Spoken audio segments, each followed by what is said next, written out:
Okay guys, I'm changing the oil and air filter on my, I believe this is a 2014 Chevy Traverse.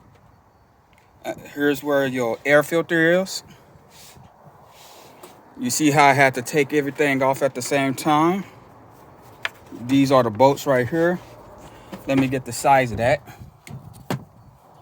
It's hex, it's a T25. That's what I used for that bolt. And yes, you're gonna have to take off of this. That will help when you're changing your oil. That's what I currently did. Because truth be told, let me get down there. Your oil filter is down there. You see it? The little black thing right there? That's your oil filter. And you're gonna have to get it from the top. And that's how you change the oil and air filter on your 2014 Traverse. And also, if you need to know, the plug, the drain plug down at the bottom of the engine, it is a size 15 millimeter. All right.